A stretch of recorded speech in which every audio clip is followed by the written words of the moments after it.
네, 크립토레이더 22일 방송 좀 늦게 시작해 보도록 하겠습니다. 지금 여러분 밤이죠? 22일 거 늦게라도 시작해 보도록 하겠습니다. 자, 바이비트 해킹 사건 특집입니다, 오늘. 참 이렇게 됐다는 거죠, 여러분. 자, 미스터 berlin의 관점을 좀 공유 드리겠습니다. 해킹 사건에 대한.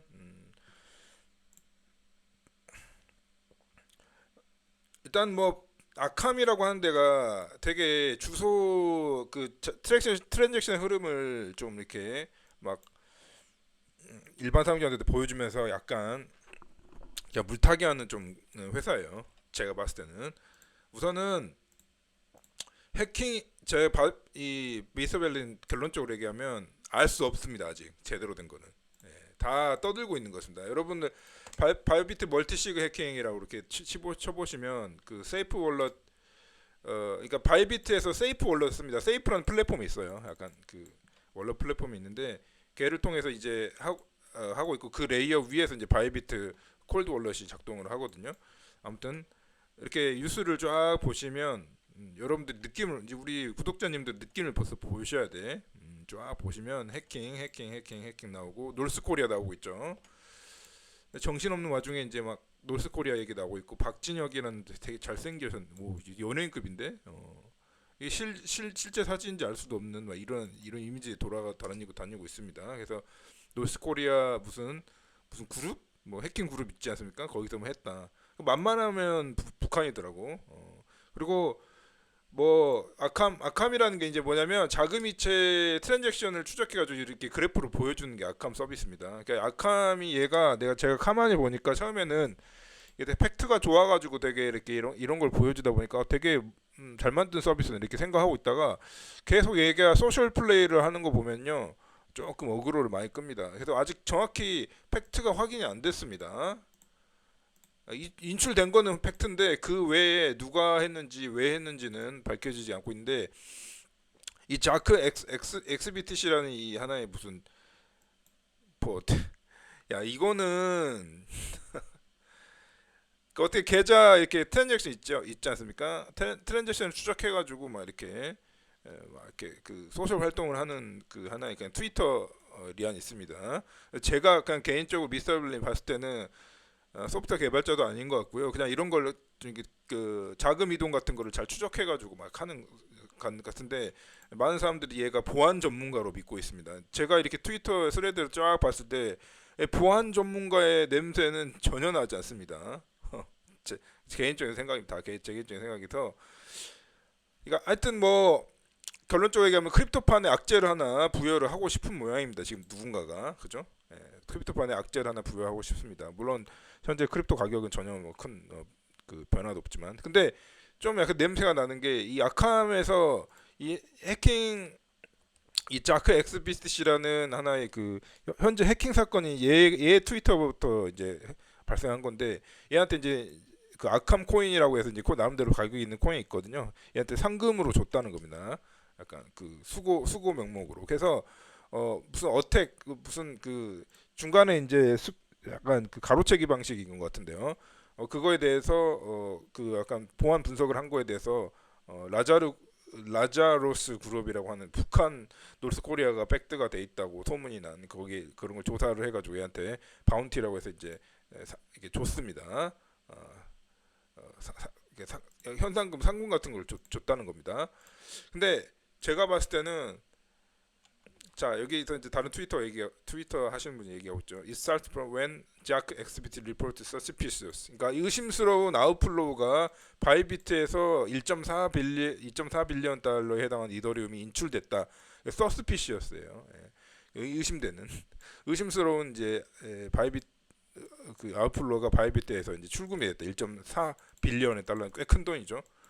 그 다음에 이제 어떤 이제 바이비트에서 어떤 인출이 1.4 빌리언 달러에는 상당히 막대한 양의 이제 자금 인출이 돼가지고 그 계좌에서 이제 뭔가 그 이런 수압도 있죠. 유니 수압이라든지 덱스 있으면 덱스, 두비라든지 이런 덱스들 있습니다.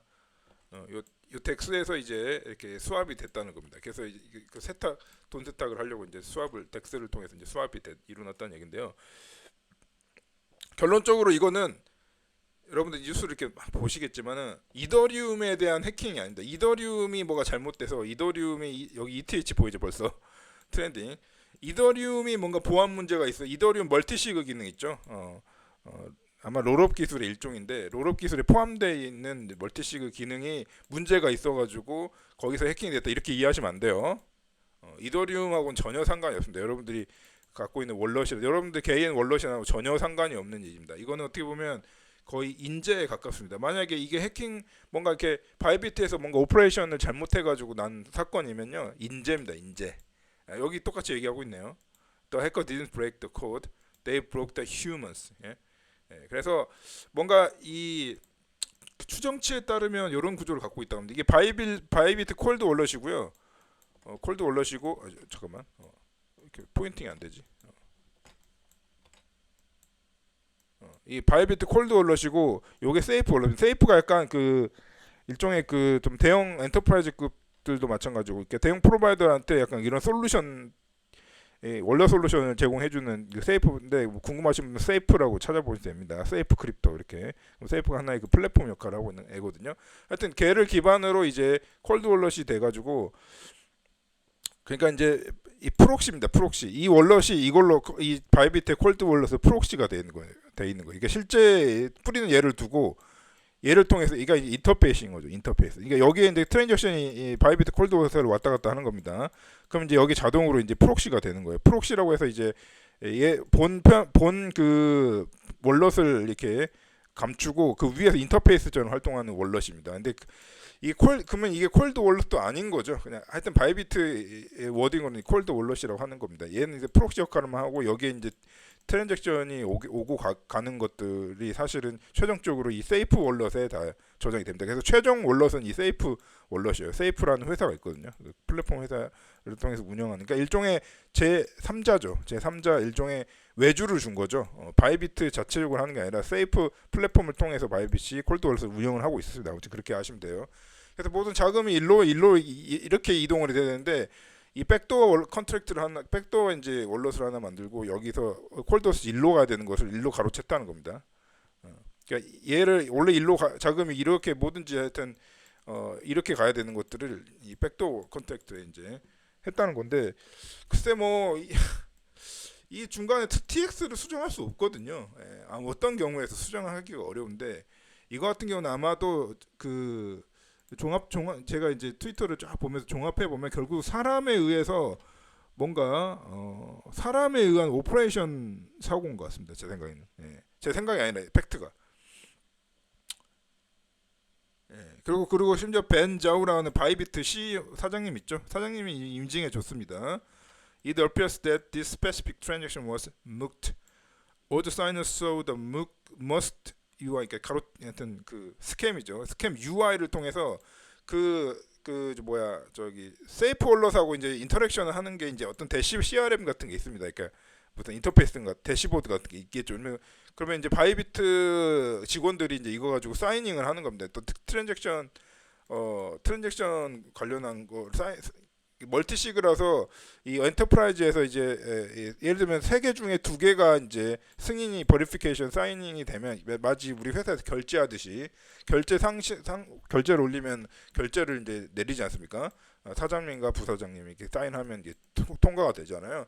그런 오퍼레이션을 바이비트에서 이제 운영을 하고 있는데 뭔가 어떤 말웨어라고 하죠. 약간 약간 진짜같이 보이는 진짜처럼 보이는 약간 스캠 어떤 스캔 프로세스에 의해서 그게 사고가 난 것 같습니다. 그래서 바이비트 내부 사고인데 그거를 갖다가 이제 어떤 그 트위터 활동가죠.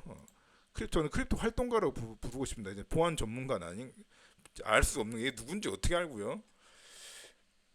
하여튼 이 트위터 하시는 그 약간 그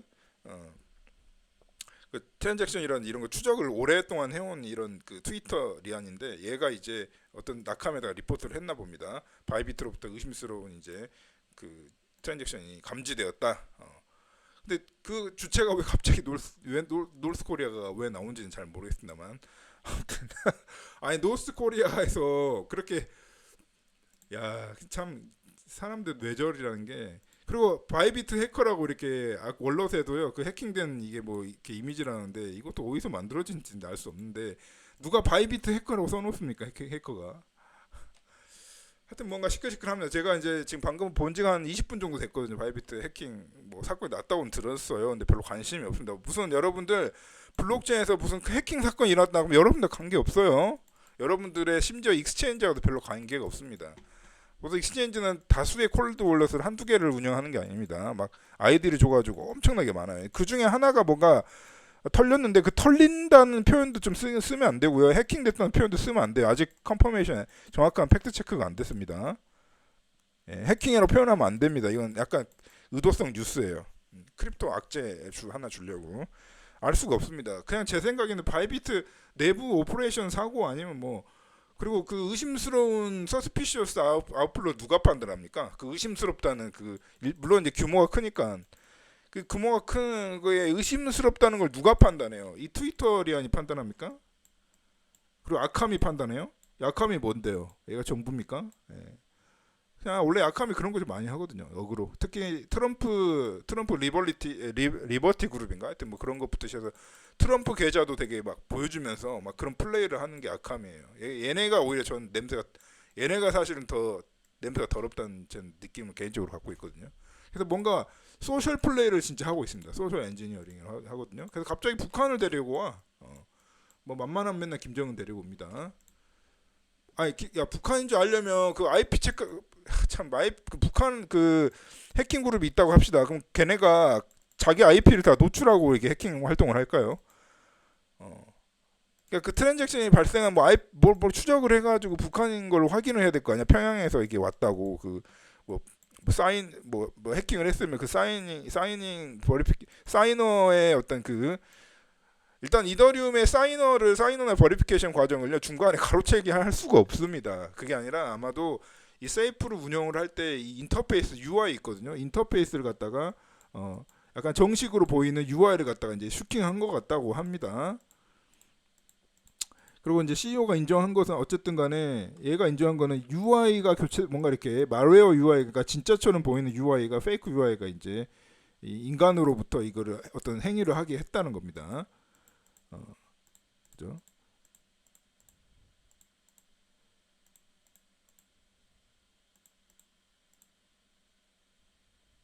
그래서 그래서 말웨어 여러분들 그 이메일을 보시면 약간 진짜 같은 사이트로 하면서 이게 여러분들한테 회원가입을 유도를 하지 않습니까? 그럼 여기다가 여러분 이메일 적고 패스워드를 적으면 그 패스워드가 여러분들 이제 보통 진짜 자기 패스워드 쓸 거 아니야. 그럼 그 패스워드 그대로 이 해커들한테 가거든요.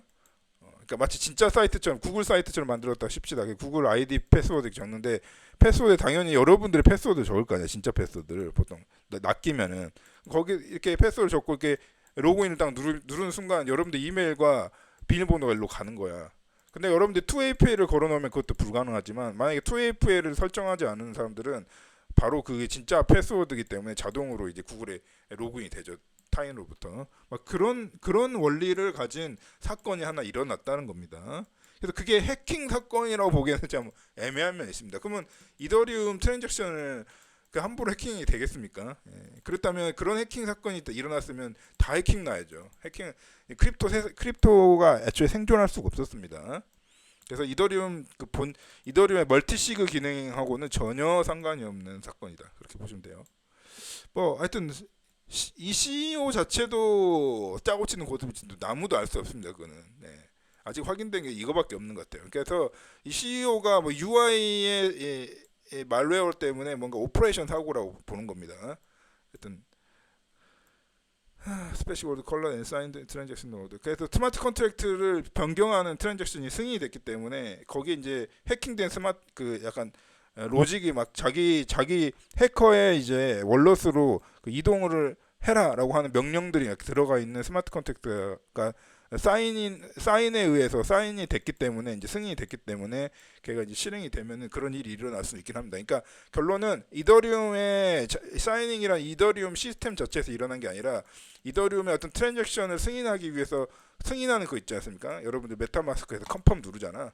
그런 게 이제 그 약간 페이크가 중간에 이제 작용을 해가지고 그거를 사이닝을 하게 만들었다는 겁니다. 원래 안 해야 될 것을. 그거 똑같이 보시면 돼요. 아이디 패스워드 요구하면서 진짜 구글 사이트 같은 거기에 여러분들이 로그인한 그런 상황이에요. 그렇게 이해하시면 됩니다. 그래서 여러분들의 크립토하고는 전혀 관계가 없는 얘기인데 크립토한테 악재를 하나 주고 싶었나 봐. 특히 이더리움 쪽에 악재를 하나 주고 싶었던 것 같습니다.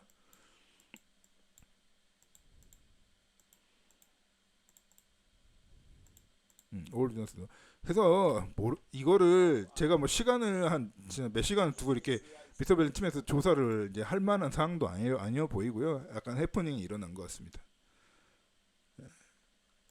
그러니까 말웨어예요, 말웨어 결론은. 그러니까 외부의 인터페이싱 쪽에 세이프하고 연동돼서 이제 작용을 하는데 그 인터페이싱 쪽에 어떤 여기 이제 이 사이에 세이프하고 바이비트 그 콜드월렛 사이에 인터페이싱 관련해 가지고 난 어떻게 보면은 이더리움 자체 이슈가 아니라 외부에서 그 사이닝을 할 때에 대한 사이닝하는 그 단계에서 이제 약간 말웨어가 일어났다는 건데 하여튼 사이너들이 어프로브를 한 순간 이제 트랜잭션 유효하기 때문에 작동을 합니다. 그렇게 돼서 발생한 일입니다. 아시겠죠? 그래서 뭐 블라블라 말이 많아요. 그래서 워낙 비전문가들이 터는 게 이제 트위터 크립토판이고 그렇기 때문에 네가 어떻게 알아 근데 라자로스라고 네가 어떻게 아냐고. 북한 소리 네가 어떻게 알아? 그러니까 뭔가 아캄하고 이 트위터 아저씨 이 둘 간의 어떤 뭐 약간 짜고친 고스톱인 것 같기도 하고 모르겠습니다. 저 미스터벨은 제 개인적으로는 이거 그냥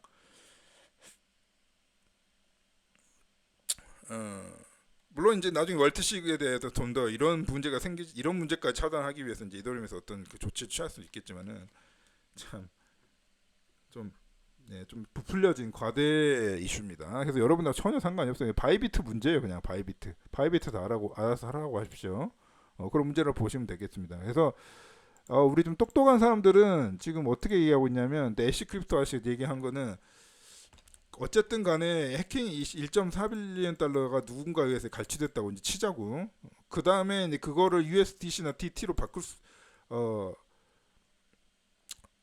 이제 바꾸기도 어려울 뿐더러 그지? 프로즌 바이 서클 오테트 그것도 모르겠는데 아무튼 스테이블코인을 바꾸든 말든 관계없이 그거를 이제 일반 현금으로 바꾸는 건 어차피 불가능하다는 겁니다. 이미 이 주소들이 다 알려져가지고 컨택트 주소들이 알려져가지고 이 월넛 있지 않습니까? 그게 다 리포트가 돼 있기 때문에 다 막혔습니다. 그 말은 결국 이제 이걸 어떻게 이해하신 트레이더이기 때문에 어떻게 해석을 하냐면 1.46빌리언의 달하는 꽤 많은 자금이 이제 묶인 거기 때문에 이게 이제 매도 프레셔로 작용할 수가 없다는 겁니다. 오히려 묶여버린 거야. 그럼 딱 1.4빌리언 달러의 어치에 이더리움이 묶인 거예요. 셀프레셔가 나올 수가 없는 매도장으로 나올 수가 없는 상으로 묶여버렸기 때문에 호재다 이렇게 말하고 있습니다. 그래서 이렇게 벌써 들고 있고요. 그래서 뭔가 모르게 트위터판에서 돌아가는 소셜 이벤트라고 보면 될 것 같습니다. 제 생각에는 이더리움에 어떤 그 악재를 주기 위해서. 그래서 이게 뉴스를 이렇게 막 떠들잖아. 해킹이 된지 아냐고. 그리고 그 의심스러운 서스피시어스 단계잖아. 의심스러운 아웃플로우램에. 그러면 바이비트랑 아캄이랑 뭐 다 짜고 이렇게 아웃플로우 그 이벤트를 만들 수도 있잖아. 하여튼 의심스러운 아웃플로우인데 그거를 뭐 누가 북한에서 했다고 그렇게 막 원래 합니다 그렇게. 참 뭐 어떻게 알아? 난 이게 어떻게 하는지 궁금하더라고. 이게 어떻게 특정을 하는 거야? VPN 쓸 수도 있고 프록시 쓸 수도 있는데 어떻게 아는 거야 대체? 다 알 수가 없습니다. 걔가 하여튼 누군가 이제 트위터에서 좀 털고 그다음 아캄이라는 상당히 영향을 갖고 있는 그 무슨 약간 트랜잭션 그 애널리틱스 막 그렇게 하는 그 회사가 있거든요. 거기서 이제 막 떠드는 것 같아요. 제 생각에는 뭐 저도 뭐 제가 여기다가 한 몇 시간을 제 에너지 들여서 막 인베스티게이션 해보지 않았습니다. 그래서 저도 뭔 소리인지 내부 정말 그 팩트 진실은 뭔지는 알 수 없는데 아무튼 되게 시끌시끌하고 있습니다. 아시겠죠? 늘상 그렇듯이 크립토판이. 그러나 우리 알트장에는 변화가 없다는 거. 자, 그다음에 우리 도미닉 인터넷 컴퓨터 도미닉 형이 이제 뭔가 저 똑같은 제가 어제 말씀드린 거 똑같은 얘기를 하고 있어요 지금. 자, 보여드릴게요. People like this language has confused people, and let's be honest, it probably was designed to confuse people, right? And it was an overloading of the language that didn't need to be made. Like on-chain had a very clear meaning. Like why did on-chain have to change to mean some kind of centralized thing under the control of a bunch of developers that has an associated token? Like it doesn't make any sense. But the language is so pervasive, and it's supported by all the venture capital backers of these projects that have an associated token, all the crypto press, all the crypto industry research, which of course tends to be like really sort of, well, it's not, sometimes supporting vested interests and so on. People can't believe it. Like, and it's fooled everybody. This is the incredible thing. Like, even people who are like managing editors of crypto at huge international publications have been completely kind of misled and confused by this terminology of on-chain, this overloading and change to mean having an associate.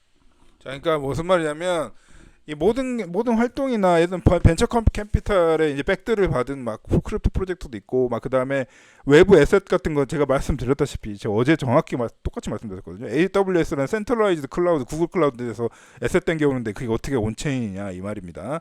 그래서 people say DApp is on-chain. 그러니까 뭔가 다들 이 디센트럴라이제이션이라고 하잖아요. 방금 이 바이비트 사건도 마찬가지고요.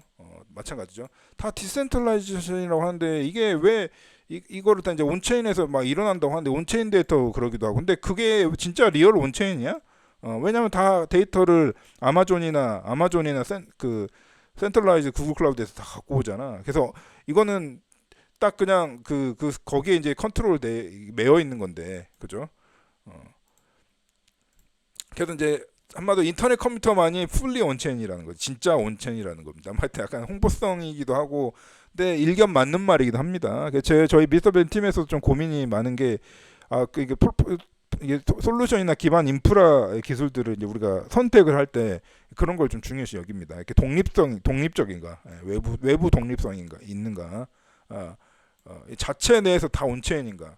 아니면 이렇게 서드 파티나 아마존이나 구글 클라우드에서 땡겨오는 방식인가, 그런 걸 좀 보고 있습니다. 그래서 그나마 지금까지는 ICP도 좀 비판받는 부분도 있지만은 약간 탈중앙성이 약간 떨어진다는 면은 있지만 이 온체인이나 모든 게 에셋이나 모든 그 전체 커넥티비티 자체를 ICP 내에서 이제 전체적으로 통합을 한다는 자체로 이제 저희가 왜 서드 파티를 쓰지 않는다는 이유 때문에 이제 비서벨 ORG를 이제 ICP로 쓰고 있는데, 그러니까 일견 맞는 말이에요. 예. 그래서 실제로 그렇습니다. 특히 이더리움 쪽이 그냥 되게 심해요. 이더리움은 자체적으로 못 돌고 항상 파일 코인이 뒤에 있어야지 이미지 파일도 땡겨오고 하는 거거든요.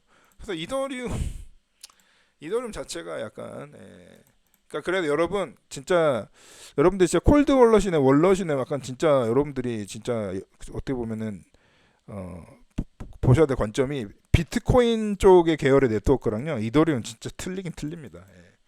이더리움은 되게 짬뽕이 많아요, 짬뽕이. 예.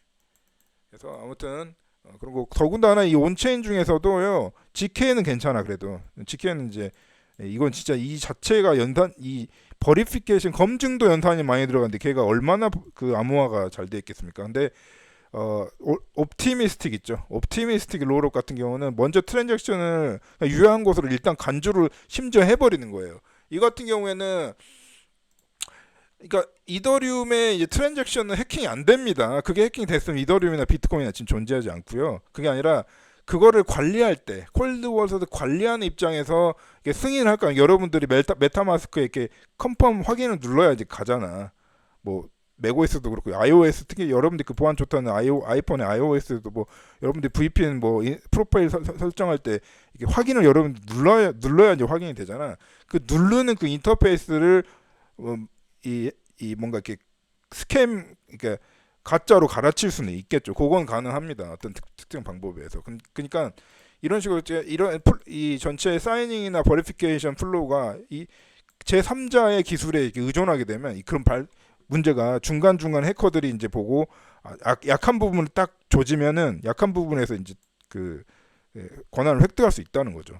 그래서 이더리움 자체하고는 관계가 없어도 이더리움 이 안에서 이제 승인을 할 때 그 어프로브 동작을 갈아치기 하면 가능합니다. 그렇게 되면 유효한 거니까 실제로. 그죠? 근데 하물며 그런데 이 롤업 기술 중에 옵티미스틱 같이 먼저 이렇게 승인을 내리고 그 다음에 7일 동안에 어떤 이 프라우드 체킹 로직이 돌아가는 걔는 얼마나 더 약하겠어요. 사실은 그 프라우드 체킹 로직이 일단 선승인한 다음에 후처리하는 건데 사후에 이제 그걸 검증한다는 그 옵티미스틱도요. 트랜잭션 스피드가 빠르고 되게 효율적인 것 때문에 연산량이 많이 안 들고 그래가지고 인기가 많거든요. 조심하셔야 됩니다. 어느 정도 이제 리스크가 있다는 거예요. 그래서 ICP 같이 완벽히 다른 에런 완벽히 다른 어프로치로 이제 다른 세상으로 가버린 같은 경우는 이제 어느 정도 자기 온체인으로 주장할 만합니다. 시스템적으로 봤을 때. 근데 우리 얘도 이제 비판 좀 있어요. 아무튼 그렇다는 겁니다. 그런 얘기를 좀 했다는 거 레이더를 알려드리고요.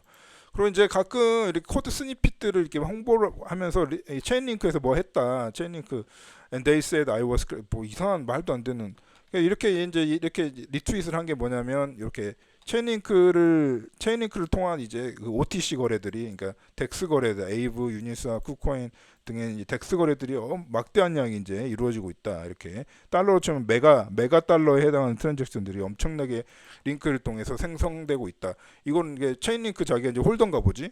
체인링크 홀더니까 조금 체인링크가 이제 떡상했으면 좋겠다는 겁니다. 근데 그런 거 할 때만 이렇게 막 팩트 쓴다시피 이렇게 코드 스니핏을 이제 이렇게 하는 경우가 있어요, 여러분. 이렇게 코드 스니핏을 이렇게 보셨는데 이게 사실은 이게 이제 자기 딴에는 이제 자기는 이제 개발자가 아니니까 자기 딴에는 이제 솔리드 코드고 막 토큰 어드미니스트 레지스터리 겟올 컨피그레이션 토큰스 막 이렇게 막 이런 거를 해서 이름을 보면 막 되게 그런 거잖아요. 근데 그거를 이제 자기가 그 스니핏을 갖고 온답식으로 이렇게 갖고 온 것 같습니다. 근데 이건 사실은 유닛 테스트예요. 여기 보면 테스트 앞에 보이시죠. 유닛 테스트라서 아무 상관도 없는 그냥 아무 값이나 넣어놓고 이 로직이 잘 도는지를 내부에서 테스트하는 테스트 로직입니다. 테스트. 그래서 아무 관계가 없어요. 이런 수치들은 아무런 의미가 없습니다. 그냥 아무거나 넣고 테스트를 돌리는 겁니다. 그 로직이 잘 도는지. 이제 이게 실제로 이제 솔리디티 코인 이제 그 스마트 컨트랙터 이더리움에서 이제 실제 작동할 때는 이제 완벽히 실제 값들과 이제 실제 값들로 이제 커뮤니케이션 이게 작동이 되겠죠. 근데 이거는 유닛 테스트라고 합니다. 그거를 유닛 테스트에서 내부에서 이제 어떤 코드를 이제 적용하기 전에 내부에서 그냥 아무 값이나 넣고 테스트를 해보는 겁니다. 이렇게 이메일 값을 넣어놓고 그런 유닛 테스트 코드를 갖고 와가지고 막 이렇게 바람잡이 하는 애들도 있고. 그러니까 제가 하고 싶은 말은 이 바이비트 사건도 그렇고 트위터판에서 막 어그로를 끄는 거예요. 랜덤으로. 아시겠죠? 그게 이제 트위터판이기 때문에 뭐 이렇게 되게 팩트같이 이렇게 올린다고 해서 여러분 그걸 다 신뢰하시면 안 됩니다. 특히 여러분들 제가 이제 오늘 말씀드릴게요. 좋은 팁 한 드릴게요. 악함 믿지 마세요. 악함. 바이비트 온상지 악함 있죠. 이거 혹시 아시는 분들은 악함 너무 신뢰하지 마시기 바랍니다. 그렇게 해서 말씀드렸습니다. 막 그렇게 어그로를 끌어요.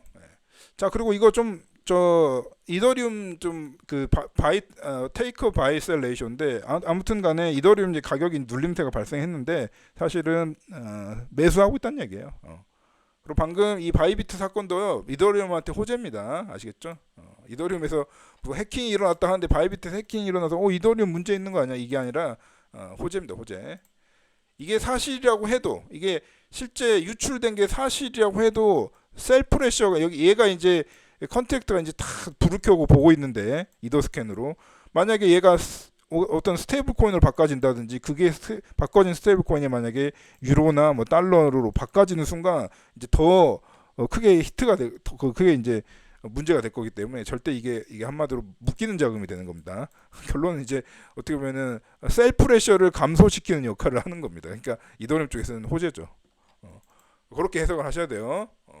그래서 이더리움 문제 있나 보다 하면서 매도하시는 분들은 이제 미스터 berlin 유튜브를 안 보시는 분이겠죠.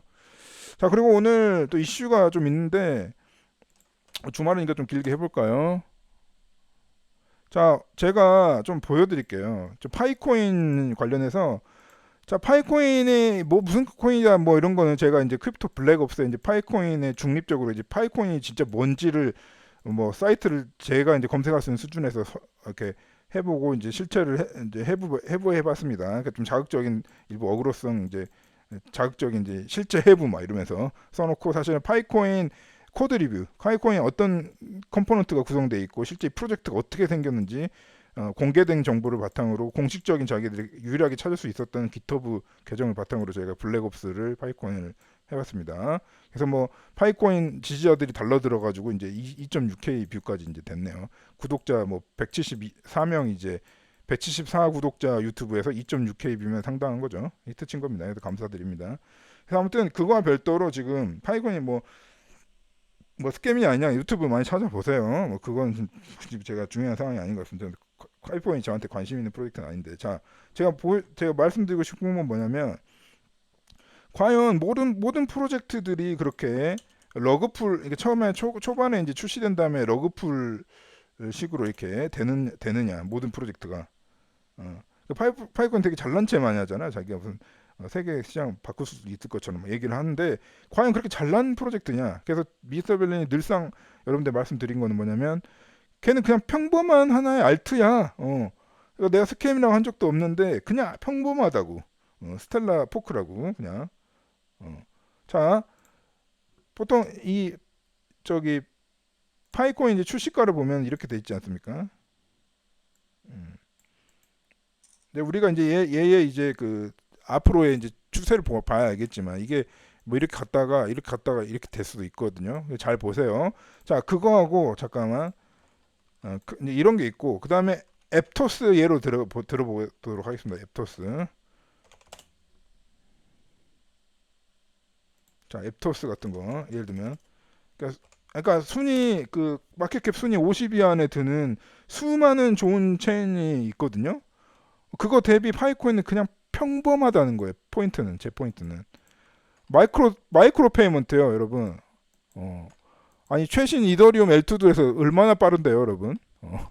대체 그냥 제가 말하고자 하는 포인트는 평범하다는 거예요. 평범하다는 거. 특별할 게 하나도 없다. 그런 얘기를 하는 거거든요. 왜 갑자기 제가 출시된 후에 러그풀이 거의 발생하지 않고 출시가보다 이제 고점으로 간 다음에 이 하늘에서 돌아오지 않고 있는 코인이 바로 앱토스거든요. 가장 좋은 예로 제가 보여드릴 수 있을 것 같아요. 뭐 앱토스 투자하라는 얘기 아닙니다. 잠깐 캡처 좀 보여드릴게요. 그러니까 원래 엘리트급 이제 프로젝트들은 초반에 이제 눌려도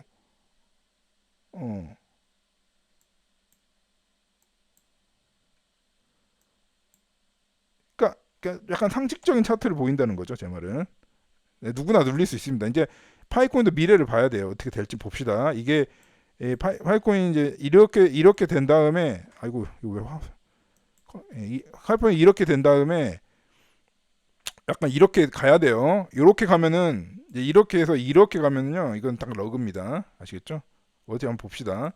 그래서 앱토스 차트를 보여드리면요, 앱토스가 이제 출시도 얼마 안 된 코인이기 때문에 비교하기 좋습니다.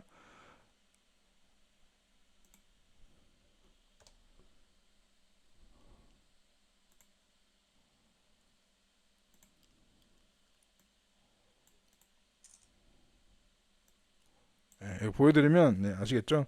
이렇게 초반에 이제 뭐 어느 정도 출시가가 이렇게 있다가 그 다음에 28달러 찍고 이렇게 쭉 내려왔죠.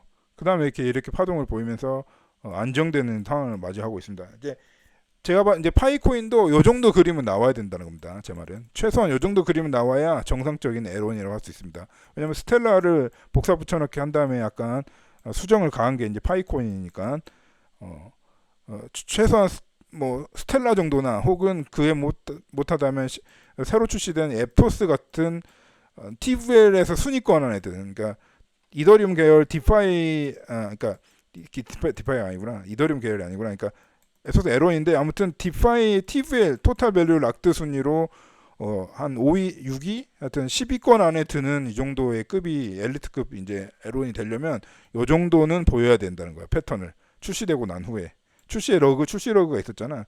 그 다음에 요 정도는 돼야 된다는 이렇게 유지가 돼야 됩니다. 이렇게 크게 보면 이렇게 같은 것을 이렇게 돼서 이렇게 되는 순간 여기 여러분들 출시가 언더로 이렇게 한번 지하실 파고 들어가면 이제 그거는 그냥 스캠 인증이 되는 거예요. 인증이 되는 겁니다. 크립토라는 게 여러분 한 절반의 스캠성과 절반의 정식성을 갖고 있어요. 원래 크립토판 자체가 원래 스타트업 같은 거기 때문에 이 산업 전체가 여러분 무슨 기성 산업처럼 이렇게 녹익어 있는 그런 산업이 아닙니다. 애초에 이 산업 자체가 젊고 이 태동을 한 지가 얼마 안 돼가지고 그렇게 보셔야 돼요. 그래서 제가 우리 다른 회원 때 설명드린 건데 사람 암세포와 비슷해. 우리는 늘 암세포가 자라나고 면역 그 기능에 의해서 암세포가 죽고 한 사이클에 의해서 살고 있습니다. 마치 병이 안 걸린 것처럼 암이 안 걸린 것처럼 살고 있는 거예요. 그러다가 이제 면역 기능이 약해지면은 이제 암 환자가 되는 거죠. 그런 식으로 우리가 병을 걸리지 않은 상태가 그 경계를 딱 나눈 게 무의미하듯이 그 병과 병이 아닌 상태가 하나의 서큘레이션처럼 병이 아닌 상태로 이렇게 유지가 되는 것이 항상성이 유지가 되는 것이 우리가 생명을 유지하는 거잖아요. 그것처럼 이 크립토도 스캠과 안 스캠이 공존하고 있습니다. 그러다가 대놓고 이제 노골적으로 이제 우리 돈을 띵겨 먹거든요. 막 그런 식으로 돼버리면 이게 스캠이라는 거죠. 그렇게 나중에 사후에 판단되는 것이 크립토입니다. 그렇게 좀 어려운 판이에요. 그렇기 때문에 앱토스처럼 되는지 한번 파이코인도 지켜보시길 바랍니다. 저는 기준이 앱토스로 잡으시면 돼요. 아시겠죠? 이렇게 말씀드리고 또 뭐 아까 ICP 같은 경우도 이게 이제 익스체인지 보유량도 이제 줄었다는 건데 이거 별 의미는 없는 차트 같아요. 이거 가지고 뭐 투자 판단에 이제 중요한 판단을 내리면 안 되는 거고 어쨌든 2월 들어서서 참 희한한 현상이 일어나고 2월 들어서 인터넷 컴퓨터 보유량이 꼬라박았다는 거죠. 제가 계속 인터넷 컴퓨터를 특정 코인을 얘기하는 건 왜 그러냐면 저희 미스터벨 ORG가 기반을 하고 있기 때문에 그런 이유가 답니다. 별다른 이유 없어요. 근데 그리고 워낙 ICP가 조금 특수한 포지션을 갖고 있긴 해요. 클라우드 이렇게 100% 온체인 클라우드가 되게 흔하지 않은 프로젝트이긴 하거든요. 그리고 개발 기간도 엄청 길었고.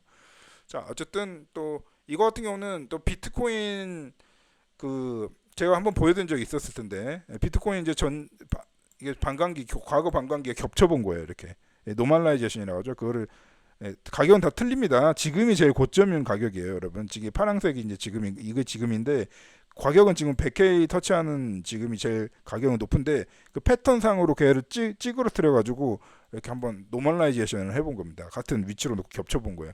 그래봤을 때 지금 퍼포먼스가 제일 안 좋다는 거예요. 제일 안 좋은 축에 속한다. 그렇기 때문에 아직 만약에 패턴을 그냥 답습한다고 하면은 이 정도 패딩이 남았다. 근데 만약에 그건 모르죠. 별로 재미로 보는 차트인데 어쨌든 패턴상으로 겹쳐 보면 이 탑 반감기 중에 가장 좀 안 좋은 퍼포먼스를 보이기 때문에. 근데 가격은 100K대인데, 그죠? 그런 얘기를 하고 싶은 겁니다. 그다음에 이제 비트코인 표면 수요입니다. 표면 수치인데 뭐 이러저런 그 표면상을 보이는 수치를 합산해 가지고 보여주는 건데 디맨드가 뭐 지금 100K대로 올라올 때 가격이 올라올 때 디맨드가 좀 증가하다가 지금 확실히 디맨드가 지금 좀 식어버린 장이라고 할 수가 있습니다. 그래서 그 수요가 하락 추세에 있는 현재 비트코인 상황이라고 하는 것을 보여주기 위한 겁니다. 그거하고 조금 같이 이게 연동이 되는 얘기인지는 모르겠는데 달러 인덱스랑 US 달러 인덱스랑 관계성입니다. 이 관계성이 낮아지게 되면 어떤 현상이냐면 이걸 금이나 이런 그 달러의 이제 반대쪽에 있는 그 에셋에 있죠. 특히 금이 좀 대표적이기도 하고 그런 금이나 뭐 부동산은 뭐 국가가 틀리겠지만 하여튼 금이 이제 달러하고 약간 반대적인 이제 그 포지션에 있잖아요. 그리고 아무래도 이제 달러 쪽 이제 완전 자산 쪽으로 이동할 때는 금이니까 그래서 그거와 이 달러 인덱스의 이 관계성이 줄어든다는 거 최근 줄어들었다는 거죠. 올해 들었을 때 되게 더 노골적으로 줄어들고 있습니다. 그렇다는 얘기는 금의 성격을 갖고 있다는 거야. 금의 성격이 증가된다는 겁니다. 달러 인덱스와의 이제 관계성이 하락을 하면 금이라든지 이런 안전자산에 대한 자산들과 안전자산 클래스들과 비슷하게 된다는 거예요 지금. 알겠죠? 그 안전자산의 아까 이제 제가 이제 생략한 차트 밑에 있는 거는 금하고 또 관계성은 올라갔습니다. 그런 식으로 이제 그 결론적으로 비트가 안전자산인 금과 동일 클래스로 향하고 있습니다. 근데 이 파동을 갖고 있기 때문에 사실은 매번 변하긴 하는데요. 최근에 그렇다는 거예요. 최근에 이제 달러 인덱스와 관계성이 엄청 떨어졌습니다. 그러니까 사람들이 이거 비트코인을 드디어 안전자산 생각하고 그렇기 때문에 제가 레이드에서 종종 내내 말씀드렸던 것이 지금 사람들이 매수매도라든지 이런 그 익스체인지에서 이제 거래 활동 있지 않습니까? 그게 줄어들고 또 거래소 보유량도 줄어들고 그리고 또 변동성도 줄어들고 막 이런 상황에 비트코인 장이 식어버리는 이 상황으로 지금 가고 있다는 거를 계속 얘기를 드리고 있습니다. 아시겠죠? 그리고 그 표면 그 수요는요, 사실은 어떻게 보면은 이거를 어떻게 봐야 되냐면 여러분들이 이게 약간 개인 투자자 느낌으로, 그러니까 쇼텀, 특히 STH로 봐야 돼요. 쇼텀 홀더의 액티비티로 봐야 됩니다. 그렇기 때문에 사실 롱텀 홀더들이라든지 원래부터 굳이 얘를 거래를 하고 싶은 생각이 없는 홀더치가 어떻게 보면 반영되지 않은 차트예요. 이거는 어떻게 보면은 쇼텀이에요, 쇼텀. 쇼텀 홀더의 액티비티라고 거의 보시면 되거든요. 왜냐하면 이게 표면 수요라는 것이 결국은 이게 액티비티가 이렇게 막 이렇게 값으로 잡혀야 되는 것들을 이제 측정한 거기 때문에 쇼텀 홀더의 가능성이 아주 높다고 보시면 될 것 같아요. 그래서 다 매치가 되죠, 스토리가. 그렇게 한번 오늘 좀 오래 좀 그 크립토 레이더 좀 오래 돌려봤습니다. 이렇게 해서 종료하도록 하겠습니다.